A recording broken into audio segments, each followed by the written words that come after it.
என்னுடைய குலமாகப்பட்டது அழிய வேண்டியிருக்கிற காரணத்தால் என் பிள்ளையை நீ வளர்க்க வேண்டும். அவனை உன்னிடத்தில் ஒப்படைக்கின்றேன். Hi, my name is Kishore and this is Moving Images.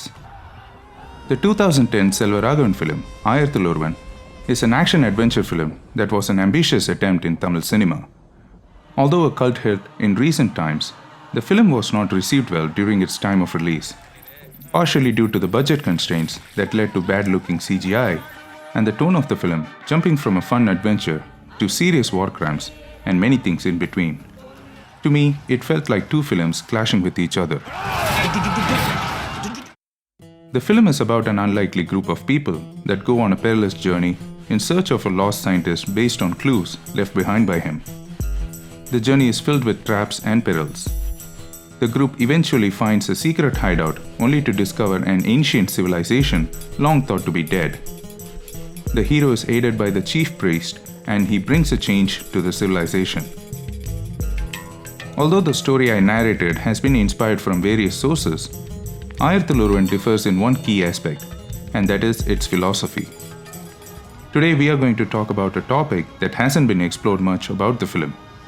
We are going to dive deep into the philosophy of Aayirathil Oruvan and try to uncover the meaning behind the prophecy of the chosen one and how it was fulfilled. To understand the philosophy behind Aayirathil Oruvan, let's turn to Plato. In his work Republic, Plato tries to compare the effect of education and the lack of it in nature. He explains it with a thought experiment. Imagine a group of people chained up in a cave. They have been chained since childhood in such a way that they can't turn their heads. They are made to face a wall and behind them burns a fire. Between the fire and the prisoners is a raised platform where puppeteers hold up various objects that cast a shadow on the cave's wall. The prisoners have never seen fire or the real objects. All they ever saw were the shadows of the objects. Such prisoners would mistake appearance for reality. They would think that the things they see on the wall, the shadows, were real. They would know nothing of the real causes of the shadows. They would hear voices echo off the walls of the cave and think that the shadows are the one making the noise. Plato continues, what if one prisoner somehow finds a way to escape the chains? He will see the fire for the first time and it will blind his eyes. Once his eyes have adjusted to the light, he will notice the real objects, a reality that is above the one he lived all his life. Eventually, he will make his way out of the cave and face the real world. He will look at the trees, the animals, and finally, the sun. Plato argues that the sun is a representation of true knowledge here.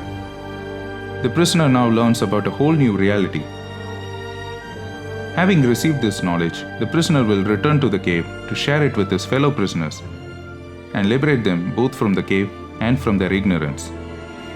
But the minute he steps back into the cave, he wouldn't be able to see in the dark, as he has grown accustomed to living in the light. He will stumble. The fellow prisoners seeing this will start to think that going out of the cave will harm them too. They will refuse to let go of their reality. If they get a chance, they will even try to kill the escaped prisoner so that he doesn't challenge their reality. Now, the ancient Chola kingdom hidden away deep inside Vietnam could be parallel to the prisoners of the cave. They do not know anything of the real world and live in the shadow of a long-gone era. The escaped prisoner is the Thuduvan, or the chosen one, who returns to the cave with the promise of liberation to the fellow prisoners. As Plato said, the fellow cave dwellers do not accept his reality and even try to kill him. But eventually, they accept his reality and learn from him. The liberation of the Chola people promised in the prophecy is not their return to their now long-gone motherland, but the liberation of their mind, the knowledge of how the real world is. This is shown when the king and his men learn how to tackle modern warfare from the chosen one. They put up a brave fight in a losing battle. Even towards the end, the king asks, why didn't the chosen one share more knowledge with them about the bombs, and laughs.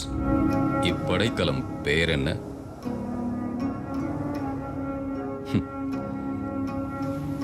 இது குறித்து தாங்கள் விவரிக்கவே இல்லையே. அச்சப்படுவோம் என்றா? This shows that the cave dwellers have accepted the new reality. They do not ask the chosen one for the promise of returning to their homeland, but freedom of the mind. Even the last request of the king to the chosen one is freedom. He sees the shadow of his previous reality one last time before he dies. His people realize their place in the present world and sacrifice themselves. Although the cave dwellers were right to fear the real world, for it did harm them in the end, they were enlightened before they died. A bittersweet ending to a great empire. Now this by itself would have been an interesting study, but where Aayirathil Oruvan shines is showing another instance to Plato Cave's allegory, the Pandyas. The descendants of the Pandyas were raised looking at the shadow, or a phantom of the statue that was stolen from them by the Cholas. They too are cave dwellers, but the difference is their total rejection of reality and knowledge. In a way, Anita too is the chosen one for her people, but instead of bringing back knowledge and a better reality, after seeing the defeated Cholas, she remains ignorant. The Pandyas are people in high position in the government, and yet they wage war against a primitive and starved population. Their rejection of reality is evident in this scene, where the Pandyas wear ancient war armor and wield swords even when surrounded by modern soldiers. The Pandyas get a chance to get out of their cave but remain ignorant and seclude themselves to their cave, oblivious to what is happening outside it. They obtain the object that casted the shadow but use that only to replace the shadow. In the end, the Pandyas thrive but never get to see the sun. With Aayirathil Oruvan, Selvaragan shows us two sides of a prophecy and points out the dichotomy between the descendants of two great empires. The story also takes Plato's thought experiment and shows possibilities to it. Until next time, this is Kishore signing off saying,